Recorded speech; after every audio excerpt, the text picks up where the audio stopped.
स्मृतापि तरुणातपं करुणया हरन्ति नृणाम् अभङ्गुरतनुत्युषां वलयिताशतैर्विद्युतां कलिन्दगिरिनन्दिनी तटसुरद्रुमालम्बिनी मदीयमतिचुम्बिनी भवतु कापि कादम्बिनी। तत्र रसगंगाधरस्य पाठक्रमे द्वितीयानने पाठः प्रवर्तते, यत्र उपमालङ्कारस्य समग्रं स्वरूपं विवेच्य इदानीम् उपमास्थलीयं शाब्दबोधम् आचार्यः विवृणोति। तत्र प्राथमिकं यत् स्वरूपमस्ति उपमास्थलीयशाब्दबोधस्य तदस्माभिः ज्ञातम्। इदानीं द्वितीयक्रमे यः उपमास्थलीयः शाब्दबोधः आयाति तस्य विमर्शम् इतः प्रारभामहे। अस्तु, अद्यतनपाठस्य प्रथमा पंक्तिरस्ति तथा अरविन्दमिव सुन्दरम् इत्यत्र इवार्थे। ठीक है, तो अरविन्दमिव सुन्दरम् इत्यत्र इवार्थे, यहाँ पर क्या है, पहले जो बोध बताया था वह समास स्थल में बता दिया था। अब जब समास नहीं होगा तब जो उपमावाचक इव शब्द है वह पृथक प्रयुक्त होगा, और उस दशा में किस प्रकार से समास होगा तो बता रहे हैं। तो अरविंदस्य निरूपितत्व संसर्गेण अन्वयः, वो तो बदलेगा नहीं, उसी संबंध से हम इवार्थ में उसका अन्वय कर लेंगे। तो अरविंद निरूपित सादृश्यम, ऐसा अरविंदम इव इस अंश का बोध होगा। उसके बाद वह जो सादृश्य है निपातार्थ, उसका प्रयोजकता संसर्ग से हम अन्वय करेंगे सौंदर्य में। उसमें आपको ये जान लेना आवश्यक है कि हम जिन दो पदार्थों का अन्वय कर रहे हैं उसमें से जो अनुयोगी पदार्थ है अन्वय का, उस अनुयोगीगत कोई योग्य धर्म जो होता है वह संबंध के रूप में विवक्षित होता है। तो जैसे अभी हम सादृश्य पदार्थ का सुंदर पदार्थैक देश सौंदर्य में अन्वय कर रहे हैं, तो वो सौंदर्य में क्या रहती है, तो प्रयोजकता रहती है, क्योंकि मीमांसकों के मत में जो सादृश्य को अतिरिक्त पदार्थ मानते हैं उनके अनुसार अभी यहाँ पर विवरण दे रहे हैं आचार्य जगन्नाथ। तो वहाँ पर क्या होता है, सादृश्य जो होता है वह प्रयोज्य होता है किसी साधारण धर्म के द्वारा। उपमानोपमेय उभयगत, कोई एक धर्म ऐसा होता है जिसके कारण वहाँ सादृश्य प्रयोज्य होता है। तो वो जो समान धर्म है वो क्या कहलाएगा, सादृश्य का प्रयोजक कहलाएगा, और उसमें सादृश्य की प्रयोजकता रहेगी।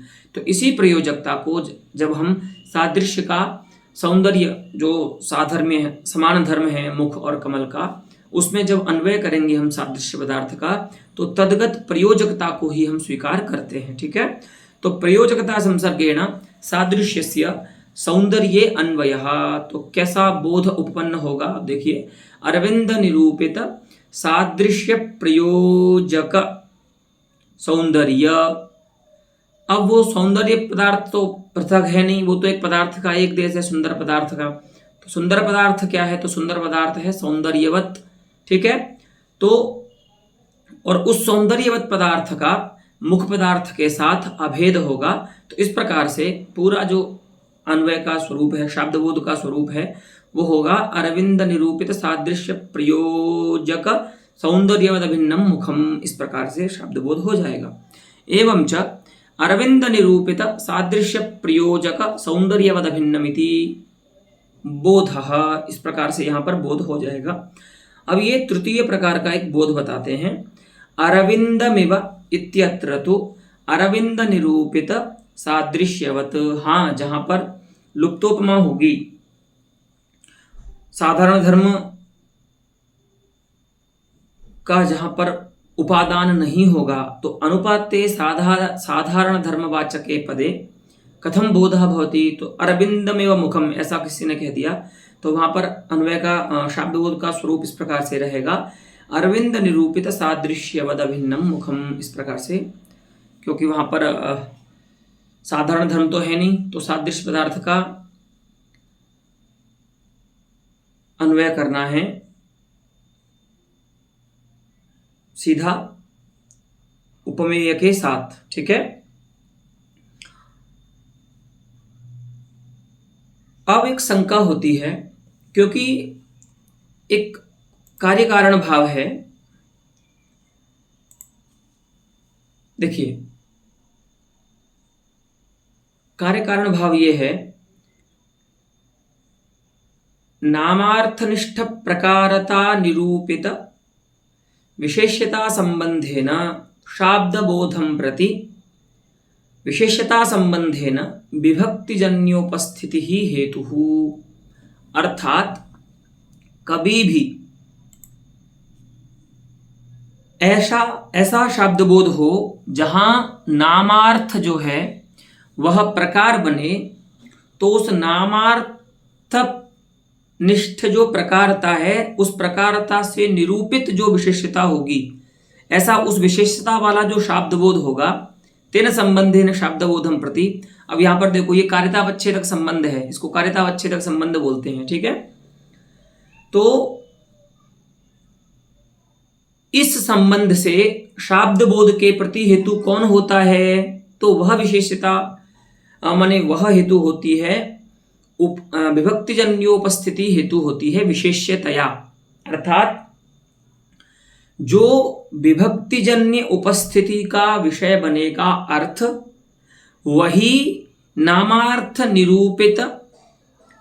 नामार्थनिष्ठ प्रकारता निरूपित विशेषता का आश्रय बन सकता है। अर्थात नामार्थ जब प्रकार बनेगा तो वही अर्थ उसका विशेष्य बन सकता है जो अर्थ विभक्ति के द्वारा कहा गया हो, विभक्ति अर्थ हो, ऐसा नियम है। ठीक है, तो इस कार्य कारण भाव को बोलने के लिए ऐसा बोलेंगे, नामार्थनिष्ठ प्रकारता निरूपित विशेषता संबंधेन शाब्दबोधम प्रति। तो ये जो कार्यतावच्छेदक संबंध है उसको हम यहाँ कह देंगे।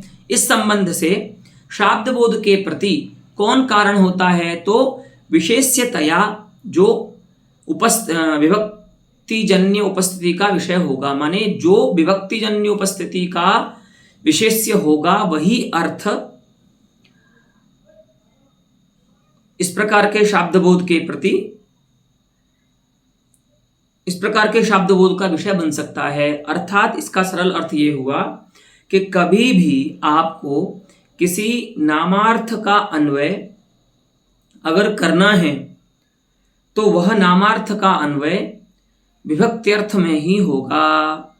नामार्थ का जो अन्वय है वह दूसरे नामार्थ में नहीं होगा, यहां पर ऐसा बता रहे हैं। तो ये कार्य कारण भाव हुआ। लेकिन यहां पर क्या किया है? तो इस कार्य कारण भाव के अनुसार अभी जो आपने शब्दबोध किया है उसमें व्यभिचार हो रहा है, वहां पर ये कारण नहीं है फिर भी कार्य हो जा रहा है। ठीक है, तो कैसे हो रहा है देखिए। पहला व्यभिचार देखिए, अरविंद पदार्थ जो है कमल पदार्थ, उसका आपने निरूपितत्व संबंध से अन्वय किया। नामार्थ जो सादृश्य है, निपात भी तो नामार्थी है, तो निपात रूप नामार्थ में उसका अन्वय किया। तो बोध क्या हुआ? नामार्थ प्रकारक सादृश्य विशेषक बोध हुआ। तो जबकि होना क्या है, जहां पर नामार्थ प्रकार होता है वहां विशेषता संबंध से शब्दबोध के प्रति क्या होना चाहिए? विभक्तिजन्य उपस्थिति होनी चाहिए। तो अब यहां ध्यान दीजिए, पहला जो अंश है वो तो ठीक है, अरविंद पदार्थ जो है वो तो नामार्थ है, ठीक है, लेकिन तन्निष्ठ प्रकारता निरूपित विशेष्यता संबंध से जब हम शब्दबोध का विचार करेंगे तो वहां पर जो विशेष्य बन रहा है वह अर्थ यानी सादृश्य जो विशेष्य बन रहा है वह विभक्तिजन्य उपस्थिति का विषय नहीं है। ठीक है, तो पहला तो ये विचार हुआ। तो विभक्तिजन्य उपस्थिति का विषय न होने के कारण उक्त कार्य कारण भाव का यहां पर विचार हो जाएगा। ठीक है, और वो जो सादृश्य है वह भी सौंदर्य में विशेषण बन रहा है, तो वहां पर भी नियम है कि नामार्थ में दूसरा नामार्थ जो है वह विशेषण नहीं बन सकता।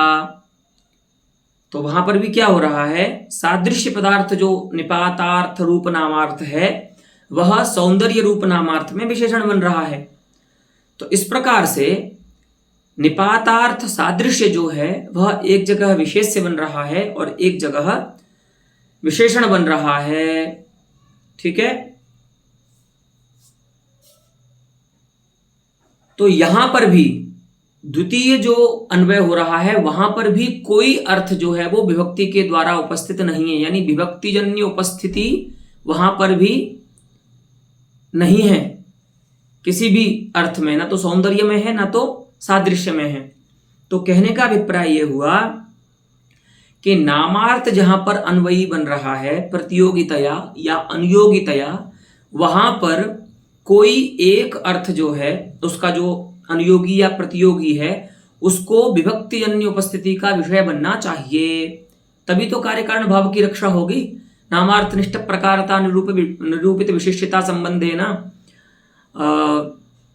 शाब्दबोधम प्रति विशेष्यतया विभक्तिजन्य उपस्थिति ही हेतु। ये जो कार्यकारण भाव आपने बताया है, इस कार्यकारण भाव की रक्षा कब होगी, जब दोनों अर्थों में से नामार्थ का जो आप दो जगह अन्वय कर रहे हो उन दोनों में से कोई एक अर्थ विभक्ति के द्वारा उपस्थित हो, लेकिन वहां पर विभक्ति के द्वारा उपस्थित अर्थ नहीं हो रहा है, इसीलिए कार्यकारण भाव का व्यभिचार हो रहा है, ऐसी शंका हुई। तो ये क्या करते हैं पंडितराज, इस नियम में थोड़ा संकोच करते हैं, उसका परिष्कार करते हैं कि भैया ये जो आपका कारितावच्छेदक संबंध है, कौन सा, नामार्थनिष्ठ प्रकारता निरूपित विशेष्यता, इस संबंध में जो विशेष्यता है वह विशेष्यता एतद विशेष्यता द्वय भिन्न विशेष्यता के रूप में आप उसको मानिए। ठीक है, माने दो विशेषताओं को छोड़ दीजिए, उससे अतिरिक्त जो विशेषताएं तेन संबंधित शब्दबोध के प्रति विभक्तिजन्य उपस्थिति को आप हेतु मानिए। तो वो कौन सी दो विशेषताएं हैं, तो आपने क्या बोला है, नामार्थनिष्ठ प्रकारता निरूपित विशेषता। हम आपसे ये कहते हैं कि नामार्थ का ग्रहण मत कीजिए, आप ऐसा कीजिए, एक विशेष नामार्थ होता है निपातार्थ, उस निपातार्थ जन्य उपस्थिति प्रयोज्य प्रकारता निरूपित विशेषता इस संबंध से और निपातजन्य उपस्थिति प्रयोज्य विशेष्यता इस संबंध से, इन दोनों में से किसी एक संबंध से अगर शाब्दबोध के प्रति, जो शाब्दबोध है उसके प्रति विभक्तिजन्य उपस्थिति जो है वह कारण नहीं है, वहां पर नामार्थजन्य उपस्थिति भी कारण हो सकती है।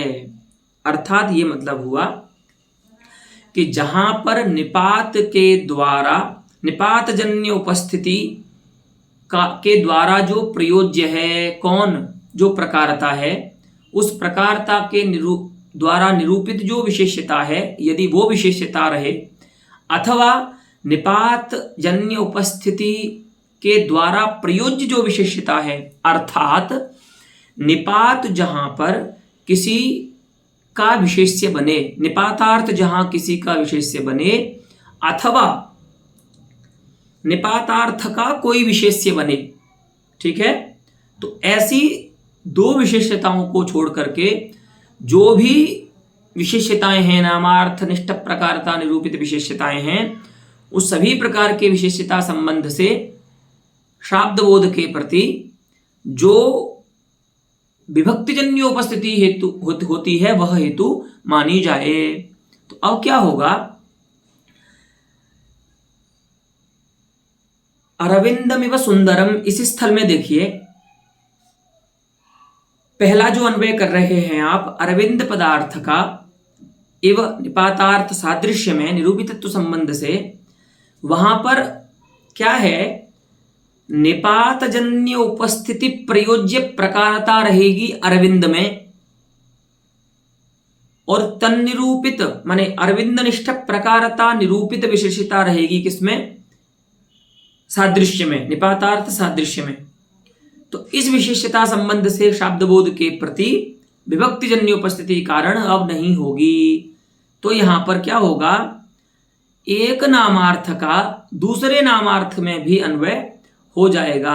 अब बस आपको यह बोलना है कि एक नामार्थ का दूसरे नामार्थ से अन्वय नहीं करना है, अपितु एक नामार्थ का दूसरे नामार्थ निपात रूप नामार्थ के साथ अन्वय कर सकते हैं, या निपातार्थ रूप नामार्थ का दूसरे नामार्थ के साथ अन्वय कर सकते हैं।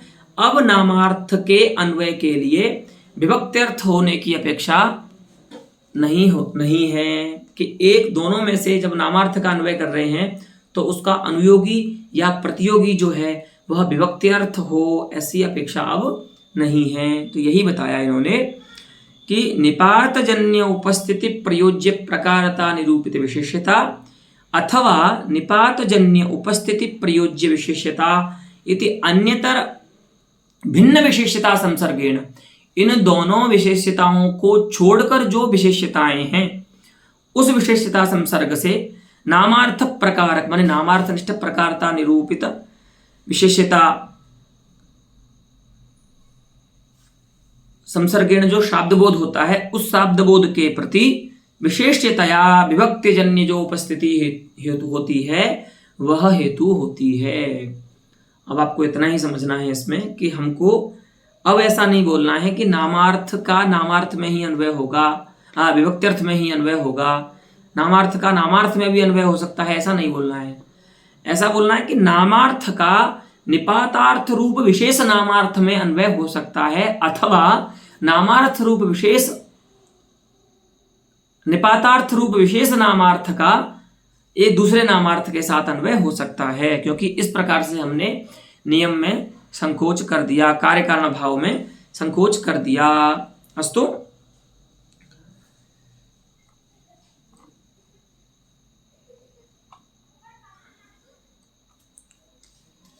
तो एवं नामार्थ हेतुत्वाद इवार्थस्य नयर्थस्य इव भेद संसर्गेण नामार्थ विशेष्यत्वे विशेषणत्वे च न दोषः। हाँ देखिए, ऐसा नहीं होता है ये भी नहीं कह सकते आप, ठीक है, कि इस प्रकार का संकोच जो है वो पंडित राज ने अपने मन से कर दिया है, सो बात नहीं है। क्योंकि जब नयर्थ भेद जो है अभाव, अन्योन्या भाव रूप जो अभाव है, जब वह उसका अन्वय करना होता है तो इसी सरणी का हमको आश्रय लेना होता है। जैसे घटो न पटः इत्यादि स्थल में पट प्रतियोगिक भेदवान घटः इस प्रकार का शाब्दबोध होता है। तो वहां पर जो पट पदार्थ है वो भी नामार्थ है, और नयर्थ जो भेद है अन्योन्याभाव वह भी एक नामार्थ ही है, लेकिन चूंकि वह निपात है न, इसीलिए वो निपातार्थ रूप नामार्थ है, लेकिन नामार्थ तो है ही ना। तो अगर आप ये कहेंगे कि नामार्थनिष्ठ प्रकारता निरूपित विशेष्यता संसर्ग से शाब्दबोध के प्रति विभक्तिजन्य उपस्थिति जो होती है वो विशेषतया हेतु होती है, तो यहाँ पर अन्वय कैसे करेंगे? क्योंकि यहाँ पर जो अभाव है और जो पट पदार्थ है दोनों ही नामार्थ हैं, कोई भी विभक्त्यर्थ नहीं है, विभक्तिजन्य उपस्थिति की विशेषता किसी में भी नहीं है, ठीक है। तो अगर कोई भी विभक्त्यर्थ नहीं है तो यहाँ पर आप पट पदार्थ का अन्वय नयर्थ जो भेद है अभाव उसमें कैसे करेंगे? तो इसी नियम के कार्य कारण भाव में जो हमने संकोच किया है या परिष्कार किया है, इसी परिष्कार के बल से नयर्थ में भी क्या होता है, उसके जो प्रतियोगी है उसका तत्कत्व संबंध से अन्वय करते हैं, अर्थात प्रतियोगिता निरूपकत्व संबंध से उसका हम अभाव में अन्वय करेंगे, और उस अभाव का अनियोगिता संबंध से जो है वो घट में अन्वय हो जाएगा। तो शाब्दबोध होता है पट प्रतियोगिका अन्योन्या भाववान घटः, ऐसा। अब देखो वहां पर भी क्या है, पटनिष्ठ प्रकारता निरूपित विशेषता रह रही है। किसमें? नयर्थ अभाव में, निपातार्थ अभाव में। तो यहां पर वो विशेष्य भी बन रहा है। और अभावनिष्ठ प्रकारता निरूपित विशेषता रह रही है घट में, तो घट के प्रति वो विशेषण भी बन रहा है। तो आप जो कह रहे हैं कि एक नामार्थ दूसरे नामार्थ का विशेष्य या विशेषण नहीं बन सकता भेद संसर्ग से, वो बात ठीक नहीं है। यहां पर जैसे नयर्थ पट का विशेष्य और घट का विशेषण बनता है, उसी प्रकार से अरविंदमिव सुंदरम इत्यादि स्थल में जो निपातार्थ सादृश्य है वह अरविंद का विशेष्य और सौंदर्य पदार्थ जो है, सुंदर पदार्थ है गदेश, उसका विशेषण बनेगा। वही कहते हैं कि नयर्थस्यैव भेद संसर्ग, वस्तुतः भेद संसर्ग से विशेषण विशेष्य बनने में समस्या है। बात यह है कि नामार्थ का विशेषण या विशेष्य कोई दूसरा भेद संसर्ग से नहीं बन सकता। अगर बनाना है तो अभेद संसर्ग से ही कोई किसी का विशेषण या विशेष्य बन सकता है, नामार्थ दूसरे नामार्थ का। तो ये कहते हैं पंडितराज कि ऐसी बात नहीं है। निपात रूप नामार्थ यदि किसी दूसरे नामार्थ का विशेष्य बन रहा है या विशेषण बन रहा है तो वह भेद संसर्ग से बन सकता है, उसमें कोई समस्या नहीं है। हाँ, अन्य नामार्थ नहीं बन सकते। ठीक है, तो भेद संसर्गेण नामार्थ विशेष्यत्वे विशेषणत्वे च न दोषः। एक नामार्थ का विशेषण बनने में या विशेष्य बनने में निपात रूप नामार्थ को कोई समस्या नहीं है। ठीक है, तो उक्तस्य नियमस्य संकोचः कर्तव्यः इत्येतावता एवं सिद्ध्यति। उसके बाद एक और बोध का प्रकार उपमा स्थल में बताते हैं आचार्य जगन्नाथ। अरविंदमिव भाति इत्यत्र अरविंद निरूपित सादृश्यस्य प्रकारता संबंधेन धात्वर्थे अन्वयात्। हाँ देखिए, अरविंदमिव भाति ऐसा एक उपमा वाक्य है, उसमें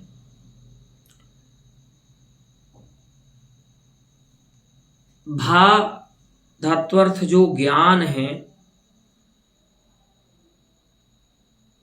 उस ज्ञान में पहले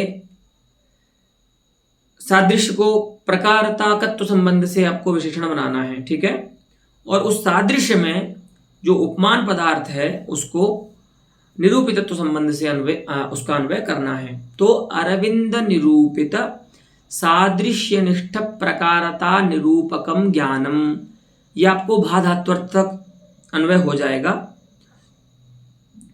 तो इस प्रकार से अभी इतना ही बता रहे हैं। ठीक है, आख्यातार्थ में किस संबंध से अन्वय करेंगे, फिर उसका जो आश्रय है, कृति का जो आश्रय है, नैयायिकों के अनुसार यहाँ पर शब्दबोध दिखा रहे हैं। ठीक है, नैयायिकों के अनुसार शब्दबोध और वैयाकरणों के अनुसार शब्दबोध बताने में यह अंतर है कि जब नैयायिकों के अनुसार शब्दबोध बताएंगे तो व्यापाराश्रय जो होगा कर्ता, वह मुख्य विषय से होता है। माने सभी पदार्थों का पार्यंतिक जो अन्वय होता है वह कर्ता प्रथमांतार्थ कर्ता में ही होता है। और वैयाकरणों के अनुसार व्यापार जो होता है धात्वर्थ, वह सभी पदार्थों का पार्यंतिक अन्वयी बनता है अनुयोगी के रूप में। माने सभी पदार्थों का अन्वय धात्वर्थ व्यापार में ही होता है। तो यहाँ पर पंडितराज नैयायिकों के अनुसार प्रथमांतार्थ मुख्य विशेषक शब्दबोध ही दिखा रहे हैं। ठीक है, तो देखिए प्रकारता तो प्रकारता माने प्रकारताकत्व संबंधेन धात्वर्थे ज्ञाने अन्वयात अरविंद सादृश्य प्रकारक धी, ऐसा अन्वय हुआ। और उसका जो विशेष्य होगा, उस ज्ञान का जो विशेष्य होगा माने मुखादि, उसमें उस ज्ञान का विशेषता संबंध से अन्वय हो जाएगा। तो पूरा शब्दबोध इस प्रकार से इन्होंने बता दिया। ठीक है, तो यही आपको याद रखना है।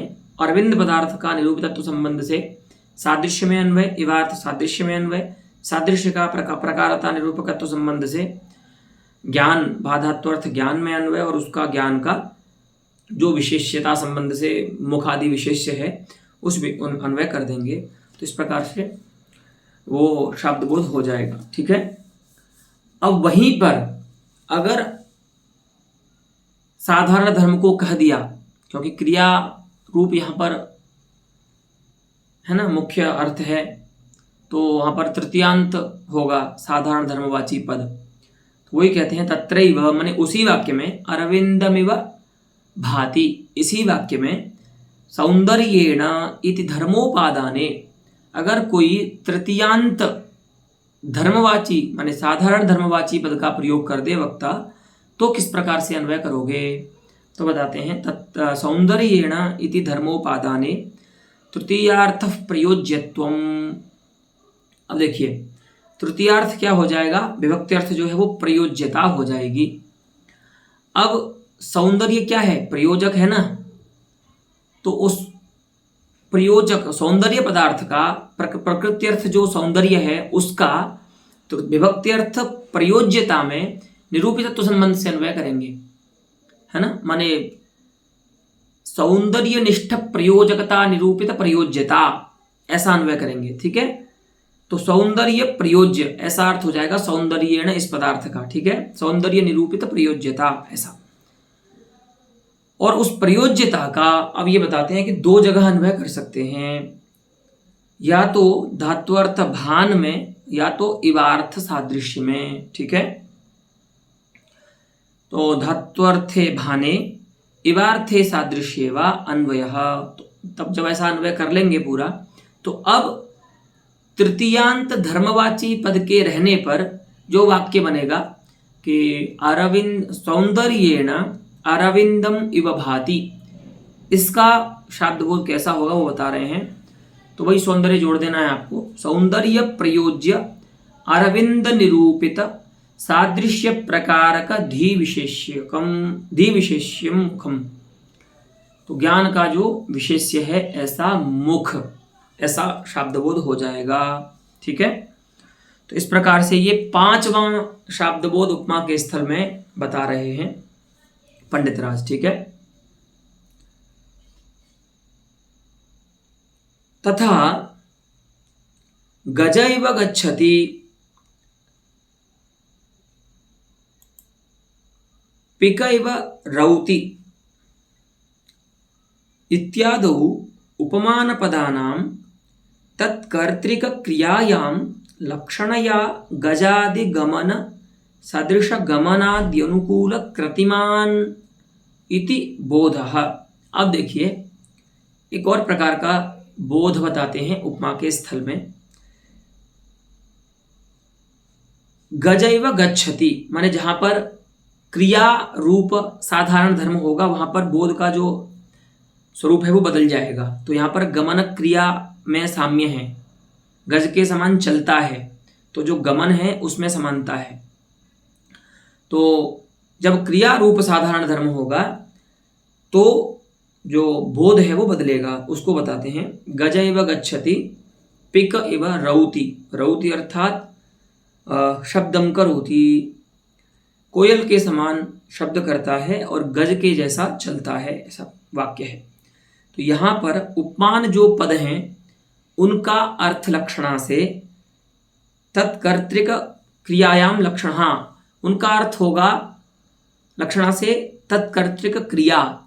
तो गज शब्द का अर्थ अब गज नहीं होगा, क्योंकि उस गज का अन्वय सादृश्य में नहीं कर सकते हम, तो योग्यता नहीं है ना, इसीलिए लक्षणा से गज शब्द जो है वह गज कर्तृक क्रिया को बताएगा। ठीक है, तो और उसी प्रकार से जो पिक शब्द है उसका भी अन्वय इवार्थ सादृश्य में नहीं कर सकते आप, योग्यता नहीं होने के कारण। तो पिक कर्तृक क्रिया को बताएगा, वो पिक कर्तृक जो शब्दन क्रिया है। ठीक है, तो इन दोनों शब्दों के अर्थ क्या हो जाएंगे, गज और पिक शब्द के अर्थ हो जाएंगे गज गमनम, गज कर्तृकम गमनम, पिक कर्तृकम शब्दनम च। ठीक है, तो उसका सादृश्य में निरूपित तत्व संबंध से अन्वय कर देंगे। ठीक है,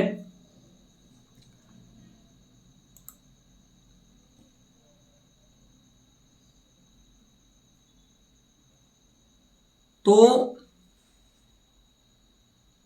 गज पदार्थ हुआ गज गज कर्तृकम गमनम, उस गज गमन पदार्थ का इवार्थ सादृश्य में निरूपितत्व संबंध से अन्वय होगा। ये यहाँ पर शब्द बोध में नहीं बता रहे हैं, लेकिन आपको वही ध्यान रखना है। उस सादृश्य पदार्थ का गमधात्वर्थ जो गमन है उसमें प्रयोजकता संबंध से अन्वय होगा, क्योंकि यहां पर यही साधारण धर्म है, गमन ही साधारण धर्म है। तो सादृश्य का गमधात्वर्थ गमन में हो जाएगा अन्वय। और नैयायिकों के यहाँ पर जो आख्यातार्थ माने ती प्रत्यय का जो अर्थ होता है ना, उसको आख्यात बोलते हैं प्रत्यय को, और उसका जो अर्थ होता है वो कृति होता है नैयायिकों के यहाँ पर। तो गमधात्वर्थ जो है गमन, उसका अनुकूलत्व संबंध से कृति में अन्वय होगा, माने गमनानुकूला कृति। और उस कृति का नैयायिकों के मत में, क्योंकि कृति जो है वो गुण है और उसका जो कर्ता है वो द्रव्य होगा, तो गुण जो होता है वो द्रव्य में समवाय संबंध से रहता है। तो वो जो कृति है वह समवाय संबंध से अपने कर्ता में विशेषण बनेगी। तो इस प्रकार से पूरा अन्वय आपको करना है, लेकिन यहाँ पर ये इतना नहीं बता रहे हैं। यहाँ पर ये सीधा इतना बता रहे हैं कि बस संबंध नहीं बता रहे किस संबंध से कहाँ अन्वय करना है। आपको ये जानना है कि गज पदार्थ जो लक्षणा से हमने किया गज कर्तृक गमन, उसका सादृश्य में अन्वय, और उसका सादृश्य का गमधात्वर्थ गमन में अन्वय, गमधात्वर्थ गमन का आख्यातार्थ कृति में, और कृति का जो उपमेय है कर्ता उसमें अन्वय। राम श्याम कोई भी होगा, गजैव गच्छति रामः, तो उसमें कर्ता में अन्वय कर देना है। तो शाब्दबोध क्या होगा, तो नैयायिकों के अनुसार वही बता रहे हैं, प्रथमांतार्थ मुख्य विशेषक शाब्दबोध के लक्षण तत्कर्तृक क्रियायाम लक्षणया गजादि गमनादि सदृश। तो आदि पद से आपको पिग को भी लेना है, और गमन के बाद जो आदि है उससे उसका जो क्रिया है शब्दनक क्रिया उसको लेना है। तो गजादि गमनादि सदृश कौन हुए, तो गमन, गम धात्वर्थ और रौति यहाँ पर जो धात्वर्थ है शब्दन वो आएंगे। तो सदृश गमनादि यहाँ पर भी आदि से उसको लेना है। अनुकूल जो कृति है तत्कृतिमान कश्चित देवदत्तः रामः श्यामः, जो भी उपमेय होगा जिसको ये बोल रहे हैं। तो ऐसा शाब्दबोध जहाँ पर क्रिया रूप साधारण धर्म होता है वहाँ पर उपमा के स्थल में इस प्रकार से शाब्दबोध करना है। अब मान लीजिए एक उपमा का वाक्य लेते हैं, ठीक है। जैसे हरिणीव प्रेक्षते, ठीक है, हरिणीव प्रेक्षते, ये हरिणीव प्रेक्षते शकुंतला, ये एक उपमा वाक्य है। इसका शब्दबोध करके देखते हैं, ठीक है। यहाँ पर तो इन्होंने बता दिया। तो हरिणी हो गया उपमानवाची शब्द, उस उपमानवाची शब्द का लक्षणा करनी है हरिणी कर्तृक प्रेक्षण क्रिया में। तो हरिणी पदार्थ क्या हो जाएगा, हरिणी प्रेक्षण। तो हरिणी प्रेक्षण सदृश प्रेक्षणानुकूल कृतिमती शकुंतला, ऐसा शब्दबोध होगा। क्या होगा, हरिणी प्रेक्षण सदृश प्रेक्षणानुकूल कृतिमती शकुंतला, ठीक है। तो इसी प्रकार से जितने भी इस प्रकार के उपमा वाक्य हों वहां पर आपको शाब्दबोध करना है। अब एक शंका आती है कि यहां पर आपने क्या किया है, निपातार्थ जो सादृश्य है उसका आप धात्वर्थ में अन्वय कर रहे हैं। अब वही बता रहे हैं, देखिए कैसे ये अन्वय जो है वो योग्य नहीं है, ठीक है, वो समझिए। ननु, ननु तो ननु शब्द जब भी आता है तो आप जानते हैं वहां से पूर्व पक्ष का प्रारंभ होता है प्रायः। तो ननु घटो न पश्यति, एक वाक्य दे रहे हैं, घटो न पश्यति इत्यत्र घटान्विताभावस्य दर्शने कर्मता संसर्गेण अन्वय वारणाय घट के द्वारा अन्वित जो अभाव है ना, अत्यंताभाव जो है, उस अत्यंताभाव का कर्म रूप में अन्वय धात्वर्थ दर्शन क्रिया में ना होवे, दर्शन व्यापार में ना होवे, इसके लिए एक नियम बनाते हैं। धात्वर्थनिष्ठ विशेष्यता निरूपित प्रकारता संसर्गेण शाब्दबोधं प्रति विशेष्यतया विभक्त्यर्थोपस्थितेर हेतुत्वम विभक्तिजन्य उपस्थिति ही हेतुः। अर्थात कभी आपको धात्वर्थ में किसी का अन्वय करना है तो वह अर्थ, सामान्य रूप में बता रहे हैं इसको हम, वह अर्थ विभक्ति के द्वारा उपस्थित होना चाहिए। माने वह अर्थ विभक्तिजन्य उपस्थिति का विशेष्य होना चाहिए, ऐसा अर्थ है। ठीक है, कोई भी अर्थ आपको अगर धात्वर्थ में आपको उसको विशेषण बनाना है तो ऐसा नियम है।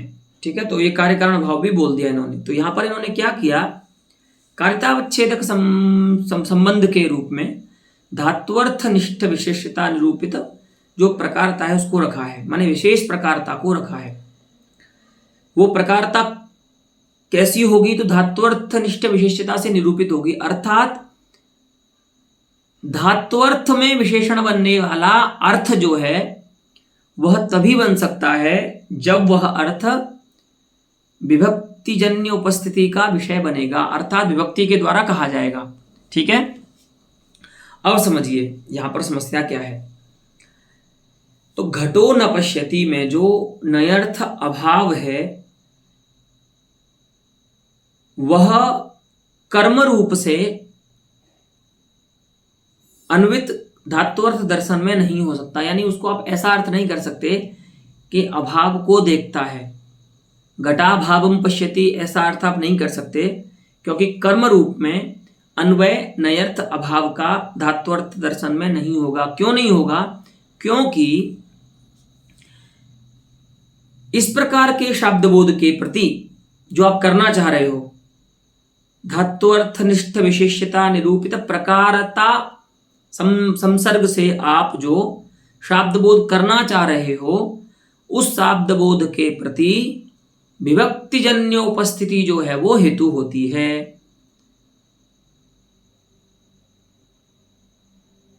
किसकी, उस अर्थ की जिसको आप विषय बना रहे हैं।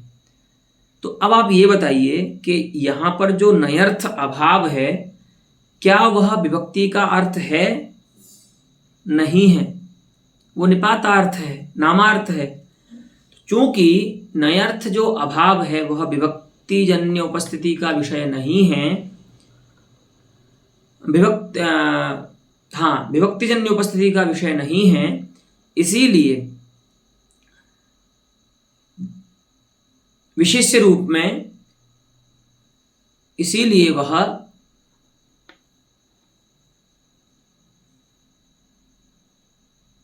ऐसे शब्दबोध का विषय नहीं बन सकता। यानी कि धात्वर्थनिष्ठ विशिष्टता निरूपित प्रकारता संसर्ग से जो शब्दबोध होगा उसका विषय वो नहीं बन सकता। यानी कि ये मतलब हुआ कि कभी भी नयर्थ जो है वह धात्वर्थ में उसका अन्वय आप नहीं कर सकते साक्षात, ये आपको जानना है।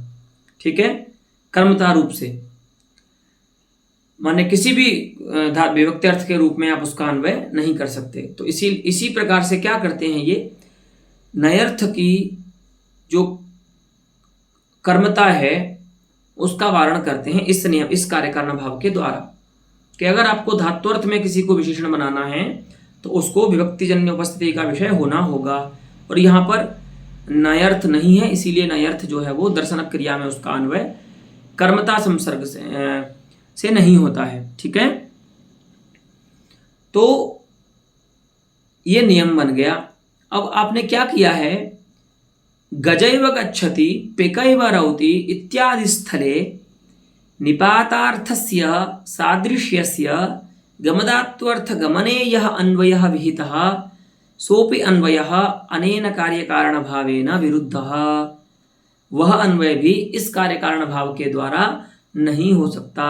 तो जैसे नयर्थ अभाव जो है वह विभक्त्यर्थ न होने के कारण धात्वर्थ में विशेषण नहीं बन सकता, उसी प्रकार से निपातार्थ जो सादृश्य है वह भी क्या नहीं बन सकता, गमन रूप जो धात्वर्थ है उसमें विशेषण नहीं बन सकता। ऐसी शंका यहाँ पर आ रही है। ठीक है, तो एवं च गजैव गच्छति पिकैव रौति इत्यादौ न इव नकार के समान इवाद्यर्थस्य, इवादि का जो अर्थ है सादृश्य, तस्य सादृश्यस्य अपि धात्वर्थे अन्वयः न संभवति।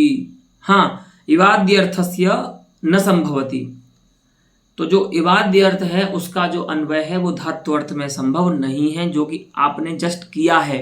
ठीक है, तो बोले क्या करें, इसका उपाय बताइए। तो उपाय देते हैं पूर्व पक्षी जो हैं, तस्मात् गजादि सादृश्यस्य गमनादि कर्तरि एव अन्वयः।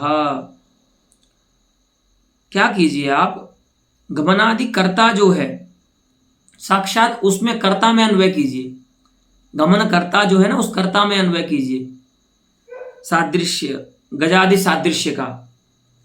ठीक है, तो उसके बाद बोध बदल जाएगा, क्योंकि अभी तक क्या हो रहा था, देखिए सादृश्य का अन्वय हम गमन धात्वर्थ गमन में कर रहे थे, तो बोध हो रहा था कि तादृश गजादि गमन सदृश गमन गमनानुकूल कृतिमान देवदत्तः।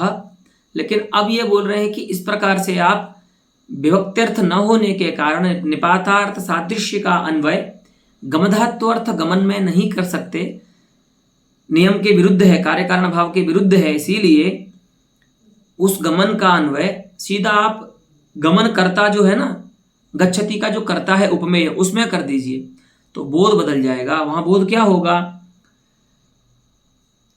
कि गज अनमा गज कर्तृक गमन सदृश गमन कर्ता देवदत्तः। अब जो सादृश्य है वो विशेषण गमन में न होकर के गमन कर्ता में हो गया, कि गज के द्वारा जो गमन किया जाता है उस गमन के सदृश यह गमन करता है ना। इस प्रकार से बोध होगा। तो वहां पर बोल रहे हैं कि किस संबंध से अन्वय करना है, तो कह रहे हैं स्व गमनादि सदृश गमनादि कर्तृत्व संबंधेन समान धर्मेण तत्र अन्वयः संभवति। गमन का अन्वय गमन कर्ता में किस संबंध से होगा, तो स्वपद से लेना है यहाँ पर उपमान पद को। गज गमनादि सदृश जो गमन है उस गमन का जो कर्ता है, तो इस संबंध से समान धर्म के द्वारा गजादि गमन जो है उसका अन्वय गमन कर्ता में करना है, गमन में नहीं करना। इत्थमेव च आख्यातवाद शिरोमणि व्याख्यात्रिभिरपि सिद्धांतितम इति चेत। इसी प्रकार से जो आख्यातवाद के शिरोमणि हैं, वैयाकरण जो आचार्य हैं, उन्होंने भी इस प्रकार से शाब्दबोध के विषय में निरूपित किया है। इसी प्रकार से निरूपित किया है कि विभक्त्यर्थ का जो अन्वय है वह विभक्त्यर्थेतर अर्थ जो है निपात नामार्थ, उसका अन्वय साक्षात आप धात्वर्थ गमन में, धात्वर्थ में नहीं कर सकते व्यापार में। ठीक है, विभक्त्यर्थ का ही अन्वय धात्वर्थ में होता है। तो इसीलिए आपने जो गजैव गच्छति पिकैव रौति में अन्वय किया है वह अन्वय ठीक नहीं है, उसको ठीक कीजिए। अस्तु, तर्हि एतावता अलम पाठेन इदानीम् इयं शंका या अस्ति गजैव गच्छति पिकैव रौति इत्यत्र, सा एतावता एवं तिष्ठति। अस्याः शंकायाः समाधानं वयम् आगामिनि पाठे ज्ञास्यामः। अस्तु।